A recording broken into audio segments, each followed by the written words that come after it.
немножко все равно как-то уже попривычнее, покомфортнее. Условия уже благодаря тренеру создали больше условий.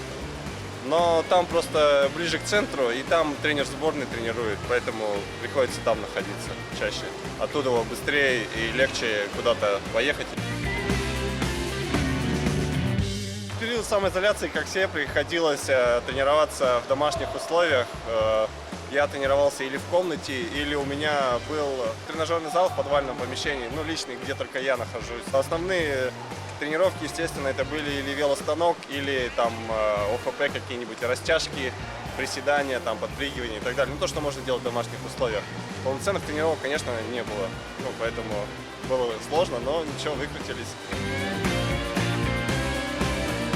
Последние 3 чемпионата России я выступал по триатлону, по шоссейным гонкам, по треку. Я везде занял золотые медали. Чемпионат России по велотреку. В велотреке я вообще раньше никогда не выступал. Для меня это было что-то новое.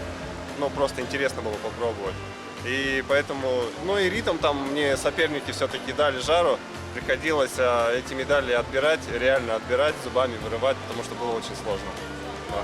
И еще была сложность, то, что были 3 чемпионата подряд. Там некоторые приезжали только на один чемпионат, а я с одного на другой и не успевал восстанавливаться.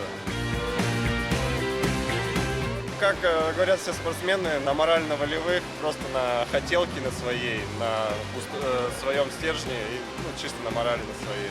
Хотелось побеждать, ну как, все хотят побеждать, поэтому искал в себе силы внутри себя и рвал как мог.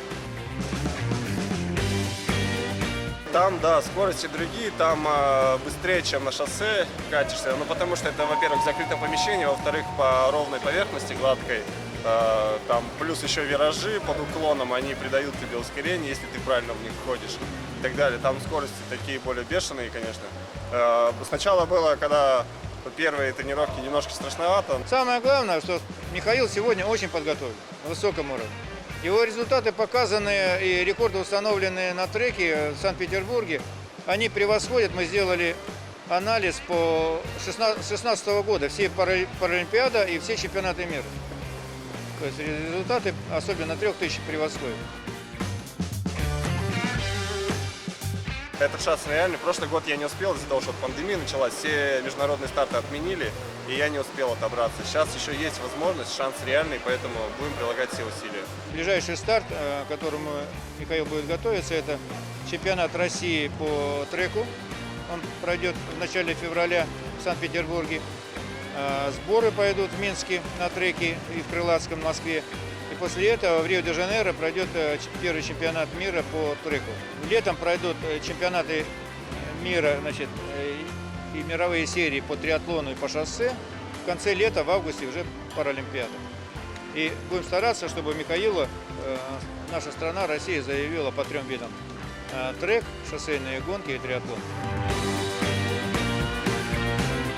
Я хочу доказать окружающим, ну, в первую очередь самому себе, что все-таки люди с ограниченными способностями, ну, как я, с инвалидностью, могут быть полезными этому обществу, могут также делать то, что не могут даже многие здоровые люди.